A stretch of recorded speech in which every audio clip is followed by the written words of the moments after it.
This is the BAMA Podcast with Marty Solomon. I'm his co-host, Brent Billings. Today, we are wrapping up session 6 of the podcast and reflecting on where we've been. Yeah, so that's a thing. That's a thing I didn't see coming not very long ago. Yeah, dear listener, as you saw this episode come into your podcast app, what happened in your heart and your mind when you saw session 6 Capstone?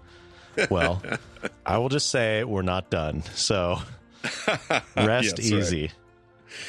I've had a lot of people just practically say, golly, it's really hard to navigate through. Like if you're in the middle of session 6, it's just so long. There's well over 100 episodes. And when we started session 6, I had this really clever idea that it would be like this never ending session. Like we would just spend the rest of our time doing postscripts. That's what I wanted to do. And then, like 100 and whatever episodes later into session 6, it's like, man, this is a really long season. And it's starting to get kind of like very big. And then I think we got together on a retreat we'll talk about here in a moment and some ideas. And we realized, hey, there's actually some other clever ideas we could use and maybe make better use of these sessions as well. So yeah, I didn't see it coming, but it feels really good. It feels good. And we'll talk more about session 7 later, but yeah, it feels good to be able to like put a bookend on this and be able to, navigate a limited amount of episodes for session 6. Yeah. So we just got back pretty recently from our planning retreat. That was I don't know how you felt about it, Marty. I had a great time. I felt really refreshed. Oh, and there was a lot of fun to be had. Yeah. Absolutely. I mean, even with Reed Dent in the room, it was a great time to be together. Throw him right to the ground. Yeah. I was just really encouraged. It was my first time meeting Reed Dent in person. That was actually really fun in that regard. Got to meet a few other people as well. And didn't get to meet any listeners, unfortunately. In case anyone's thinking, like, was there something that I missed? No, there was nothing. We were completely tied up the whole time, which isn't totally surprising. I'm sure there's probably more conversations we could have had if we had more time as well. But like one of the big things that we wanted to do was like, okay, what do we do going forward? How do we take what we've learned so far in session 6? How do we incorporate, the other voices that we have on the podcast with Reed and Elle and Josh? Like how's all that stuff going? How are we going to structure the podcast? Are we going to end up having 2 podcasts? Are we going to start doing like stuff that's totally off the rails? And we decided not to do that. We are going to continue with one podcast feed. We're going to utilize bonus episodes, I think, more often. To mix in stuff that isn't quite, our core content ideas. But we don't really want to veer too far from what we've already done, I think is kind of the ultimate thing. And we don't want to burden each other. Like all of us, like Marty has, and we'll talk about this later, but Marty has limited time. All of us have limited time. And so we just want to say like, what we can say this is enough. And we don't need to constantly be doing more and more and more. Goodness, that sounds very Bema-y. That sounds very session 1, episode 1 and 2. That's very good of you. We knew when to say enough. I didn't know I was going to say that, Marty. I didn't know I was going to say that. The thing about being an external processor, like the words just come out of my mouth and I'm like, oh, that was interesting. Yeah, no, I totally appreciate that too. I think there was a season there where I was just so amped over Elle and Josh and Reed, like having these extra voices and experimenting with the Bema liturgy and like the creative in me, writing a book. And I was just like, oh my gosh, we could do all this stuff. And it was like, I just got all amped up and I saw all this potential and possibility and I wanted to have fun. Who doesn't want to have fun? And I thought, man, we need to, and so I got all like crazy about this second podcast feed. And we realized, as we were all together, and I think I even realized even as I began that conversation, it felt very un-Bema. It wasn't rooted in Sabbath. It wasn't rooted in enough. It was a little too cranked up about production. And there's something that we do really well. And that's enough. It is enough. It keeps us plenty busy. None of us are sitting around with all this extra time we don't know how to kill. And so, yeah, And so we said, yeah, let's stay with one podcast feed. Brent's quick to remind us we can use bonus episodes. We're not going to overuse bonus episodes, and we're not going to do anything crazy and stupid in those bonus episodes that's going to make anybody uncomfortable either. We might maybe do a little bit more interviews or put our interviews in that space or whatever. But we know what we do. We got our thing. We do Bible-centric, text-centric content on Thursday mornings, and that's what we're going to keep doing. And we're going to put some fun stuff and chosen commentary and all that kind of thing. We're going to put those in bonus slots on Mondays or whenever, and that's what we'll do. So yeah, and we planned out. We had like at least a year and a half. I'm going to guess it's probably 2 years worth of material that we planned out for the future between all of us. Like we all had these ideas. I don't know if that surprised you, Brent, but you had ideas. Brent Billings had ideas. Like Reed had ideas and Josh had ideas. And it did not take long for us to say, hey, what would you want your next anthology to be? Like what series would you lead us through? Everybody was quick on the trigger to know like exactly what they wanted to do. And that's just a good sign. It's bad when you have to say something.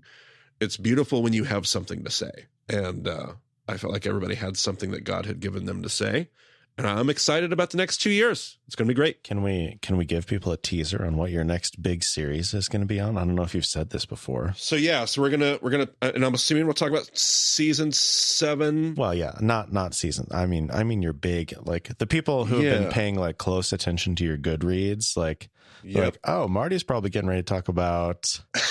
Probably getting ready to talk about Isaiah. Although if they've been paying attention to my Goodreads, they probably know I haven't been finding many good resources. Not a lot of gems so far. There's a 2-part volume I read recently by, I don't know how to say his name. I don't know if it's Cook or Koch or whatever. It's probably German, it looks like, or European of some kind. So I don't know how to say the name, but Claus from I think it was 82 is the copyright, but he had a little 2-volume work. His second volume was really good. Almost got a 4th star out of me, and was very helpful. Really good 3-star book. Was really good 3-star book. I finally found a good resource. But yeah, I've been working through all my Isaiah resources and getting ready to do a series on Isaiah. We're not going to go verse by verse. I will not make that promise. We are not going to do verse by verse the prophet Isaiah, but we are going to look a little bit more thoroughly at Isaiah than maybe we did. And I'm going to be in the prophets for a while in my own personal study. And I don't know what that's going to lead to over the next few years, but lots of stuff to talk about. So, well, before we get there, session 7 is going to happen. And that specifically will be quite a bit different than everything that we've done before. And probably most of what will come after. We'll get into the details of what session 7 will be like more next week as we introduce session 7. Yeah, we're just going to leave that hanging out there. We're going to talk more about. I'm finally pleased with the session. I think we have a great idea for session 7, and really excited about that.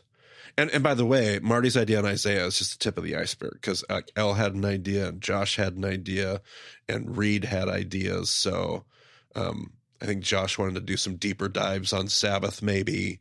What did Reed want to talk about? Reed wanted to talk about the Psalms, which is great because I don't want to talk about the Psalms. It's one of my least favorite parts of the Bible. Nobody ever asks you that question. Everybody wants to know, what's your favorite part of the Bible, Marty? Nobody ever says, what's your least favorite part of the Bible? And for me, Psalms is pretty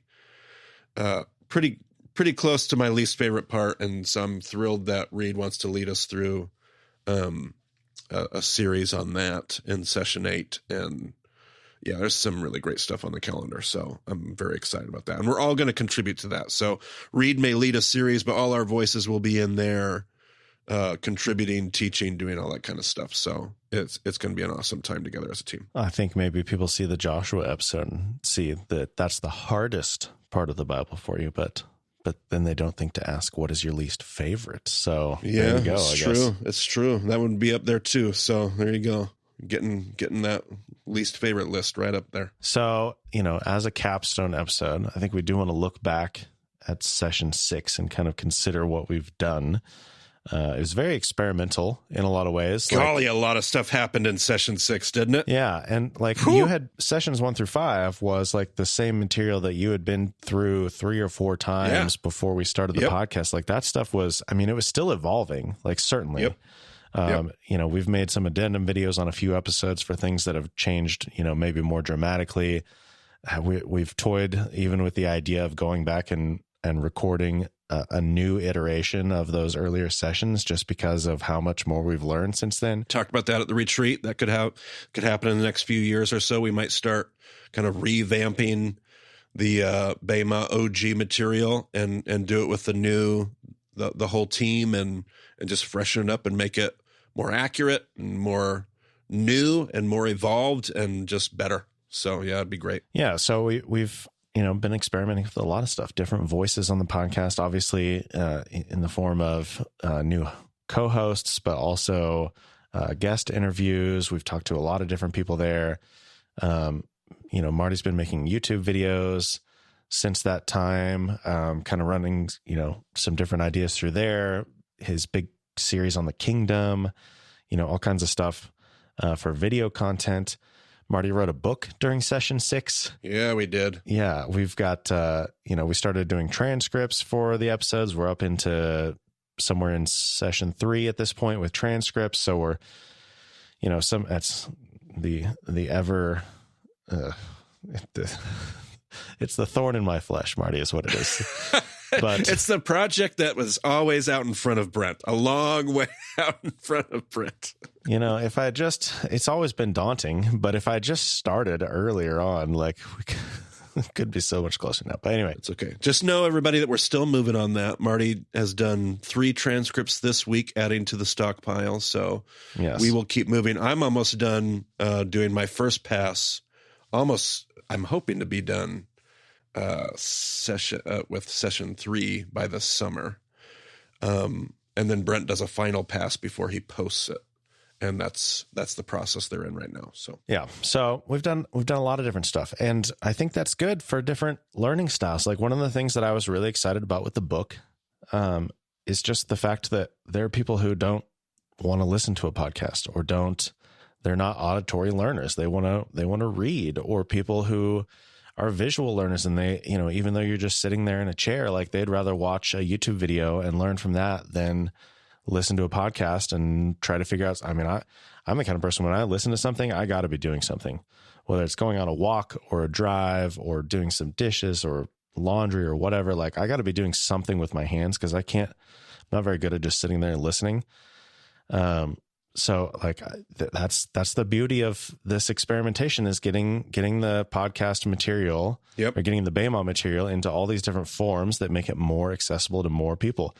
Even something like The Chosen, like, you know, we did season 1 as like primary episodes in the podcast. And I think we learned that it's like The Chosen, not everybody watches The Chosen. And so it's not necessarily good to like make that the only thing we talk about for 8 straight weeks.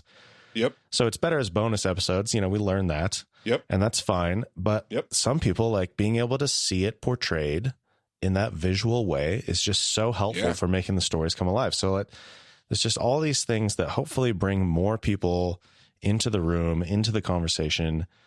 And we've definitely had some people like, oh, you should stick to Bible content. It's like, okay.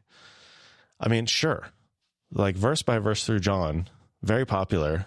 Lots of people enjoyed it. We enjoyed it. Yeah. Like we don't want to get away from that, but it's also good to feel the tension. I was struck by several people who made comments in the survey that we did. Yeah. And they're like, well, in my head, I want this to be 2 separate podcasts. I want you to keep the Bible stuff in one feed and keep your other stuff in another feed. But then in my heart, I realize that I never would have listened to that interview with that person. But when I did, it helped me see the world in a new way. It helped change me. And like, it wasn't always comfortable, but I felt challenged by it, and it was good for me. And so maybe it should be one feed, because I need to be taken into those conversations that I wouldn't otherwise have. Yep. So, you know, we have these conversations through guest interviews. We have, you know, ways to make the things that we talk about in Bama more practical.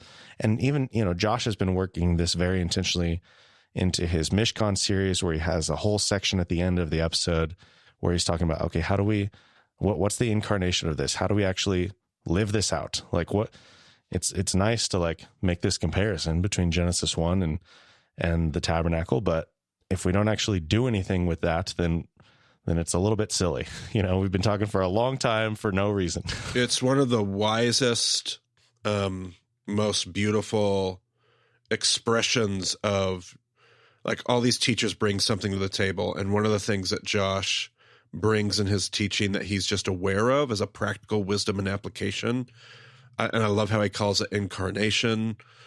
It's just beautiful, because I just love to get in here and nerd about Bible history and context and try to say it in a provocative way. And that's me. And I don't need to be anything other than me. I'm totally great with me being me. That's great. But what I love is Josh being Josh. And he's bringing something. He brought something fresh in the way that he did that. And I think we all we're learning from that as the rest of the team. Not that we'll all do it the same way or try to be Josh, but we're all like, man, that's a great way to lead us pastorally as a teacher, to apply the things that we're learning, not just learning. And that's, I love that you brought that up. So beautiful thing we've discovered in session 6. And I don't know about you, but we've had a lot of interviews, and some of those interviews for me have been a lot more fun and a lot more that just resonates with me and who I am perfectly. And others where it's like, man, I don't know how comfortable I am with this conversation or this topic or whatever.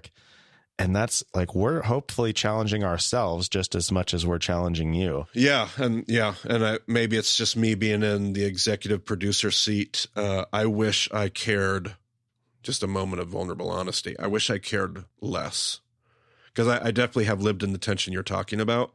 And then there's another layer of tension of oh crap, how's everybody going to respond to this? And I wish I could let that go even more, because there's such good wrestling to be done just outside of the chair of producer. Because you're right. It's just been some great formative conversations. And yes, some that have been yeah, preach it, go, go, go. And some that have just been, man, I need to hear that. I need to wrestle with that. And that's on purpose. We could be more intentional about choosing people we would only fist pump, as we heard them talk. But we're also here to challenge all of our conceptions, ourselves included. So yeah, it's beautiful. And I will just say, it's okay if you don't like every episode. It's okay if you don't feel like you have anything to take away from every single episode. Sometimes it's just not going to fit your life situation. Sometimes the way something is talked about is just not going to resonate with you as much as others. It's okay if Elle is your favorite teacher on the podcast, because the way she talks about things works in your mind better. We could be talking about the exact same thing. And even when we went through John, Marty and I and Reed talked about John 6 in a particular way. And then Josh is well, I've got some different ideas on that. And Josh came back and looked at John 6 again in a different way. And some people are going to be oh, that's kind of weird. I kind of liked how Marty and Brent and Reed talked about it the first time. And then other people will be oh, but Josh had this other thing. And oh, that just totally. So it's okay. We're all here. We're hopefully all making each other better. But that's going to look different for each one of us, depending on our situations, depending on our backgrounds, depending on our interests. And that's all okay. That's the tension that we have to live in as a community, because we're not all exactly the same. And not only is it okay, it's it should be more normal, and it should be more what we expect. And if this can happen just in the Bema space alone, imagine how many other things are out there, other resources, other faith communities, other spaces that you occupy, where the same things are also true. And so this becomes hopefully a safe space where we can understand that and experience it, so that we can also experience it and lead in it elsewhere when we leave these Bema spaces. Because this space is meant to equip us for something else.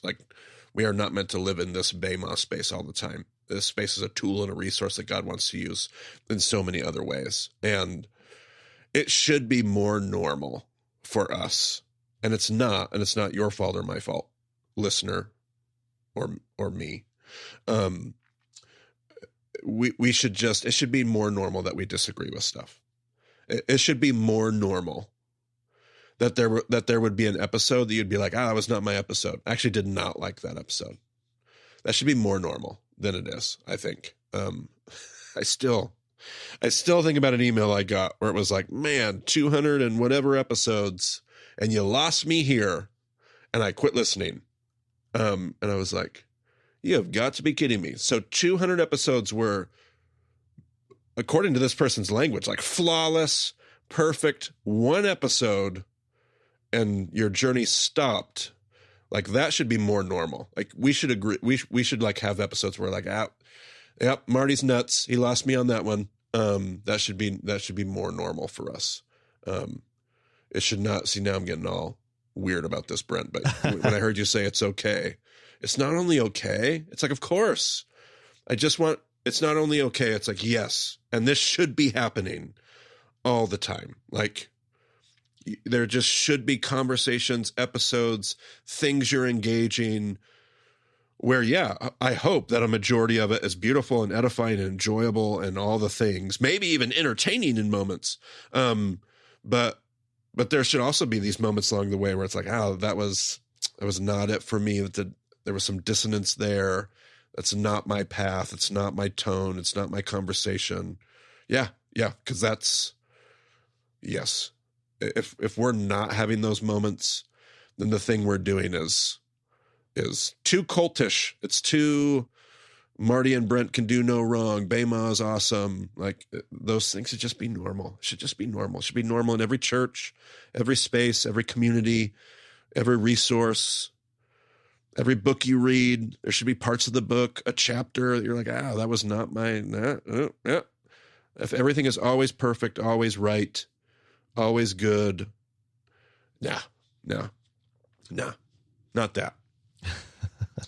There you go, Brent. There's my deep wisdom. Have you watched Seinfeld? Was that ever part of your TV viewing habits? I can't say that I have this like working encyclopedia like knowledge, but I'm definitely familiar with many Seinfeld episodes. Okay. Well, I mean, this is a very general thing throughout the whole show, but like, Jerry has these girlfriends, and whenever he finds something weird about them or whatever, like, he breaks up. Like, there's can't do it. Yeah. And like, my parents got divorced when I was in 5th grade, and I think I saved up and got a TV like maybe the next year for Christmas or something. And Seinfeld was one of the shows that I started watching. I was also a total nerd. Like, I would wake up like before school so I could watch like Good Morning America and the Today Show before I went to school. But like, I was watching Seinfeld, and I did not realize like my parents didn't, I don't think they really intentionally taught me anything about, being in a relationship properly. I was, watching the fallout of the divorce and all this stuff. And I'm like subconsciously learning how to have a relationship through watching Seinfeld, which sounds so ridiculous, but like it was not intentional. But then I started dating when I was in high school and in college, and like, that is totally how I did it. And I was, I was like a total romantic from the beginning. When I was 14, I thought I was going to be married by the time I was out of high school. Or not out of high school, but like, as soon as I got out of high school, like, I'd be married at 18. So I always had this view of like, oh, marriage is, forever, and I'm going to be totally committed. But then at the same time, I had this subconscious thing going on where it's like, oh, if there's any conflict, if there's anything wrong with this person, then this is obviously not the right person. And so, I don't know, half a dozen girls I dated, like, everything was fine until something was not. And then it's like, okay, well, that's the end. There was no attempt at conflict resolution, no attempt at living in the tension. And like, that is so dysfunctional. If we cannot figure out how to reconcile our differences. And that's the thing about Seinfeld, is like, sometimes those differences were very minor. So that's part of the comedy of the show, is how it's like, oh, well, everything's great, but the way she holds a fork is just, I can't handle it. Sometimes it's that stupid. But like, that's how I learned to have relationships. And it's like, that's not good. Like, we got to be able to disagree with each other and figure out a way to move forward together. And it doesn't mean everybody's going to change and become all the same. Like, we're not. There's no way. We're not all going to become the same. So how do we live together? How do we develop a healthy community? And how do we make each other better in that process? To be confident in our own awareness of what we think and our own opinions and convictions, important or unimportant, significant or insignificant, and also be generous in the fact that there are other ways of coming to different opinions and different convictions, some of them significant and insignificant, but to be confident in our own and generous towards everybody else's, so that when you hear stuff, you're like, yeah, of course. Yeah, I could see why you would think that. I don't, but it's irrelevant. Like, you think that, and that's wonderful, beautiful. And I don't even have to say anything. I don't even have to write the email. I don't have to like let somebody know that I didn't like it. I can just not like it. It's possible to just like not like stuff and just move on and wait for the next installment, the next episode, the next video. That's normal. I think that's more normal. And there's this weird thing where it's like, I have to voice my opinion. And sometimes it's helpful and sometimes it's constructive. And then sometimes it's like, no, just have that opinion and move along. And the next thing will be the next thing. Well, speaking of the next thing, looking to the future a little bit, Marty. Well, by the way, we mentioned the book tour. Oh, that's true. Yeah, let's talk about that. Right, that happened during session 6, right? And I don't necessarily have a whole lot that I have to talk about. You can link. I just posted recently a blog post. You can link in the show notes, kind of going over our book tour experience. But it was wonderful. I mean, I don't have like a whole lot of data. Everybody wants to know, like, well, how's the book going? How is it selling? And I don't really know. Like, there are some metrics out there. I know that it's doing well. I know that according to all the different ways you might, it's my first time book. I'm a first time author. I know according to all those things and all those metrics, it's doing really well. Don't really have a lot to say about that, but stuff is going well. And a lot of that is just because of you all and your support. A great launch team, all the things that were awesome. But tour was great. And I thoroughly enjoyed, we covered a lot of ground in 90 days. Like, I was all over from east to west, all kinds of different places. And when you say we, tell me who was involved in these stops. Oh, all kinds of things. Me on almost every one of them. And then some of them, I had my family with me. They were like, my family got to go with me on the opening weekend in Kokomo, Indiana, which feels like a decade ago, but it was only February. But my family was there. My family was on spring break with me through Texas when we got to go through Houston and Austin, San Antonio, and Galveston. My family was with me for that. But then, like all the other legs, I would often have a companion with me on those stretches. So one of my good friends, Peter Hartwig, endorsed the book, and he was with me for my whole trip through North Carolina. It was a great week. It was a ton of fun. Jeff Vanderlaan was with me at all my stops in Atlanta. I feel like on a lot of my stops, I had a friend, a roadie, a companion, and that was good in a lot of ways, even though my introvert was like screaming, just leave me alone. A lot of them were good friends, and it was beautiful and a great time. So yeah, that was the we. I got to meet so many of you people out there.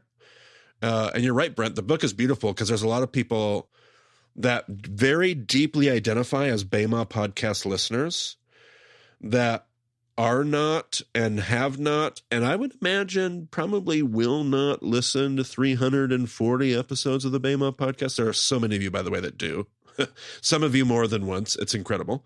But then there's a lot of people that are like, oh, I love the BEMA podcast. I am a listener and never got out of season 1, which is beautiful. It's beautiful. It's beautiful that they found a tool and a resource that was defining for them in their walk. But the book is a helpful tool because they may never make it through 110 episodes to find out about Pardes. Like they might. And so the book's been really cool in that regard, and being able to hear people interact with it in that way, it's been awesome. was a great reminder that people are what matter. The substance of what we do, the content of the podcast and BEMA study and the hermeneutics and all the things, they only matter because they help people, because people are the thing that matter. And the book tour is, I mean, I could just sit in my room and write books and record podcasts and just kind of do my creative stuff from my studio. And I'd be super content, by the way. That'd be great. My family would love it. I'd be home all the time.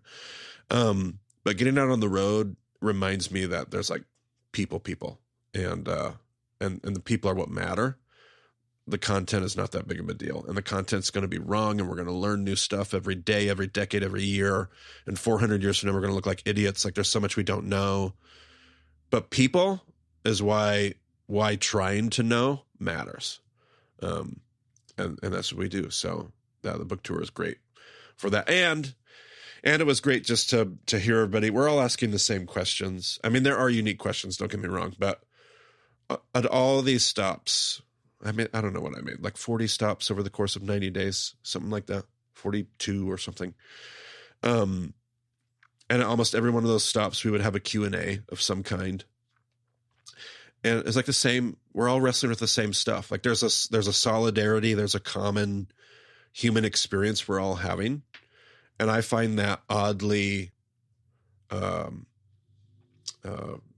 assuring, comforting to know that we're not crazy and there's not some wacky corner where everything's going sideways. It's going sideways for all of us in different ways. And we're all finding God in similar ways. And those are some of my biggest takeaways from the book tour. So yeah, that's what it was like for the last 3 months. I love it. You also did a recap video with Becky on YouTube. I'll link that in. Yeah, you can throw that in the show notes too. You can hear some of Beck's perspective. Okay. So now to the future, Marty. The future. A future perhaps with more books and more book tours. So, maybe we'll hear about that again at some point. Hopefully I can join you for some of those future book tour stops. We'll see. Yeah, absolutely. And not anytime soon. If everybody's like, oh, you got to be kidding me. Don't worry. It's going to be a long time before you hear me talk about a book. So it'll be okay. Yes. We do have a lot of ideas that came out of the retreat, though. Some of those ideas are a lot closer than others. You're going to hear about what session 7 is just next week. You're going to be hearing about some other stuff maybe in the next year. But there's a lot of stuff that we're like wrestling with the ideas of. But one of the things that we have been talking about, one of the things that Marty's been considering as he's gone through this Sabbath year process, getting ready to go into his full sabbatical for the next 100 days. He's actually, by the time you hear this, he'll actually have already started that. And we'll talk more about that next week as well. But there's this thing that we've come to realize is organizationally, as Impact Campus Ministries, Marty being the president of it, he is tied up in a lot of ways with administrative work, with executive type work for the organization level. And one of the things that we want to do is hire 1 or 2 more people at Impact who can take over some of those roles and responsibilities. I don't know that necessarily your position will change as president or not. I've literally not even talked about that. I don't know why I'm saying that out loud right now. Who knows? We don't know what's going to happen, but we do know that Marty has too much stuff on his plate. And so we want to make a couple of hires and get Marty more time to focus on content, to focus more on developing material that we can share with listeners, with readers, with viewers, whatever. So that's our goal at this point. Like, people have been so generous. Like when Marty first asked in late 2019, if everyone would support BEMA in a way that could make it a job for Brent Billings. And people have so generously responded. And we've been able to actually not only bring me on full time, but we have a couple other staff who've come on as a result of that. Basically anyone, if you've donated to BEMA, you've probably already heard from Brian Trushinger. He was on one of our episodes. We got to introduce him back in the Tohu Vavohu episode. I think that was 307 or whatever. I'll link that in the show notes. But yeah, we've been able to add a couple of people already, and we want to do more with that. We want to shift Marty's time, and like Marty's a teacher. Marty is he has these particular skills, and administration is something that I think he's actually very good at. I think he's good with the interpersonal stuff. He's good with managing like vision and direction and all that stuff. But there's also stuff that he's doing that's really not his forte, and really probably should be somebody else. And I don't know, Marty and I both struggle with this. We both have the type of personality where we want to do things ourselves. And unfortunately, that is not always healthy. So yeah, like that's the thing. And whether you want to, like, whatever your focus is as a listener, as a supporter, if you want to support Marty, like, you can support Marty, or you can support me, or you can just say, you know what, I don't care what happens. Like, I just want to support Bema in general. Or if you just say, you know what, I'm actually pretty passionate about campus ministry and college students and making sure that they're pastored and taken care of, like, at an on-campus level. And I just love that idea of campus ministry in general. Like, you could donate to the general fund of Impact Campus Ministries. There's lots of ways that you can do it, but whatever you do, that support is going to turn into making Marty's life situation healthier, making his job healthier, and making our team stronger. So yeah, I think that's what I'm asking. We don't necessarily have the exact numbers. We don't have exact people in mind, but we know at this point that that's Marty's position, and we need to make some adjustments to that. So if anyone is interested, like, by all means, talk to us about that. Yeah. I'll give some word to that as well. Was wondering there if Brent was firing there for a moment. I was like, is Brent terminating my position at Impact Campus Ministries? I don't know. I don't know what those conversations have been. Maybe, I don't know. Well, no, they've been beautiful. And actually, right after the Bema retreat, I stuck around, and the Impact Campus Ministries executive team came in, and we chatted too. And one of the beautiful things that came out of that is there's a complete consensus, amongst the leadership of Impact Campus Ministries that Bema has been very helpful in this thing that God is doing, and something that I don't just thrive in, but everything else thrives in when Marty is serving in that capacity, when I'm serving in that capacity. The team has complete agreement. Like, that is good for all of us. And it's not good for all of us if we pull you out of that space and force you in these other spaces that others could be helping you with. And so, yeah, there are things that people can help me with. There are executive level duties that other people could be sharing and doing. And so we have wanted to, for the last little while, we've been looking at hiring at least one, if not two more positions that could help with that at Impact Campus Ministry. So what that does is it frees me up to live more in these spaces that serve all of us really well. And that's Bema, and that's resource creation, and that's creative leadership for Bema and for Impact. Like, those are the places where we all know I thrive, and we all benefit from that. And so we had we had a goal. We wanted to do that this coming budget year, which is starting almost as you listen to this episode. The fiscal year is rolling over, and we didn't quite have enough to get that done. And so we're looking at trying to do that next year. We're hoping that more money will continue to come in. There's been a consistent giving curve. And you guys are all very generous. And we just start wanting to communicate that generosity is not only appreciated, it's needed, it's useful. We don't have enough right now to make those moves right now, but we are on a trajectory to make those moves hopefully next year. And so when you give, if you're a new giver, you are like making a significant difference. We're falling just about $200,000 just in our overall budget, short of being able to hit those goals. We're not short in our budget. Like, that's just not how we operate. That's never, just so you guys know, like, my strategy, my philosophy on finances, I do not like to spend money that God hasn't given us. So I am not out there just hiring people and spending money and then coming back to you guys being like, we need more money. We need more money. I want to steward what God has given us. That's my budgeting philosophy. And so we wait for that money to kind of be present and to be coming in and to be here so that I can steward what God's giving us through you. I kind of always hated it when church leaders kind of go out and they spend money on faith is the phrase that gets used. And we spend all this money we don't have. And then we keep coming to those same people groups saying, we need more money. We need more money. I just love to steward people's generosity because that's what God's asked us to do. God's asked us to be generous, and then God's asked us to steward that generosity well. And so that's what we're going to keep doing. We're not spending money we don't have, and that money's not in yet. And we're pretty confident it's going to come in, but we're not going to spend it unless it does. Because I don't want to put that burden on. Hopefully you have not heard us just constantly talking about how we need more money. What you've hopefully heard from us is that we're thankful for your generosity. And somewhere in the midst of that, we want you to know that it is beautiful. It's appreciated. It's needed. And we do have things that we are trying to do and wanting to do should more come in.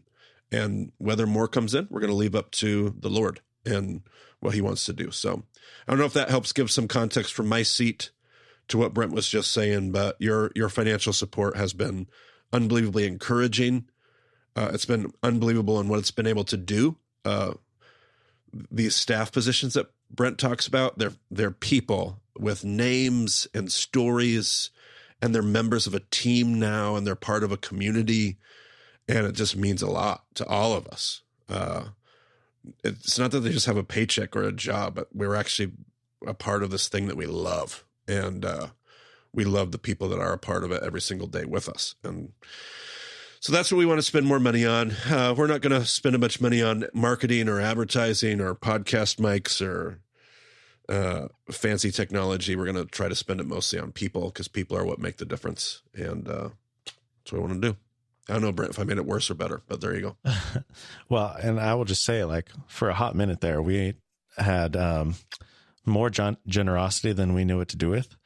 And we were surprised at how many listeners we had when we switched our hosting platform and started to see some of those numbers. And, Marty, it was like 2 months between when Marty first mentioned that I could do this full time as my job to when I actually came on staff. Like, just wild generosity from the start. And so we've had to catch up on that a little bit and develop some vision and work out some dreams. And like we've implemented some of that already. Like Brian has been, I cannot emphasize how helpful Brian has been to our team in the sense that, like, he is so focused on, okay, what are the things that only Brent Billings can do? Let's make sure he's doing that stuff. And the stuff that we could get somebody else to do, let's move that stuff. And sometimes that's a little hard for me to let go of things, but like that is so good for our team. And Brian's doing that with Marty. He's doing and he's also just a workhorse himself. Like the amount of productivity he has is just incredible. Like the every dollar that we've spent on Brian has come back so much more. Like the value that we've gotten out of his efforts on the team is just unbelievable. And so, like, God is continuing to bring generous listeners to us and continuing to bring us the right people who have made our team so much better. And so, yeah, we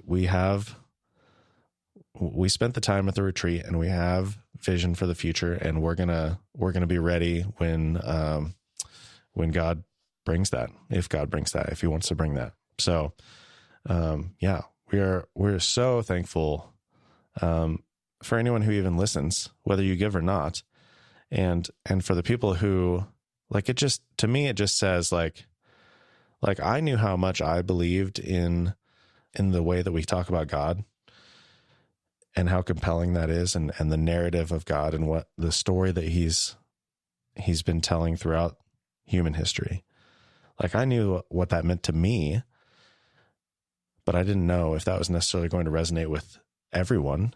And obviously it's not everyone, but like when people give, I'm just like, okay, whatever the amount is, like, we know that you believe in what we're doing. And so hopefully we will just continue to steward what God has given us financially and in vision and in relationships and just move forward. Amen. We should probably get people out of here. They're probably tired of listening to us talk. Yes. Okay. Well, session 7 is coming, and session 8 after that. We'll tell you all those details next week, but for now, that will do it for us. New way that I'm going to close the show, Marty. Finally figured this out. I really probably should have been doing this for about 3 years. It's okay. Fits our MO. BEHEMOThdiscipleship.com. The website has everything. I've said that many times, but what I've never said before is that we have the contact page on the website. And whenever you are listening to this, whether you're listening to this the week that it comes out or 3 years later, if you go to that contact page, whatever is on there is going to be the best way to get a hold of us. Right now, there's a form to send us an email. And if that changes, it won't be a form, and we'll point you to whatever the best way to get a hold of us is. So do that. Go to the contact page on the website. That will be how you get in touch. So thanks for joining us on the BEMA podcast. We will talk to you all again soon.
Brian Trushinger, you called him a workhorse. Could not agree more. What an amazing human being. But I mean, have you ever had a workhorse that has like a thing about it? Like, I don't know, like a workhorse that just always pulls to the right or has a lame leg or like, and you feel bad because the workhorse is such a good, just such a good workhorse, but you just kind of feel bad. I mean, he is a Chiefs fan, so. I was wondering how long it would take you to say that. Yeah. Hopefully workhorse is not an offensive term. I don't know. Yeah. Well, anyway. the Chiefs are, so there you go. The Chiefs is, okay. Now, yeah. All right. Let's pull this back.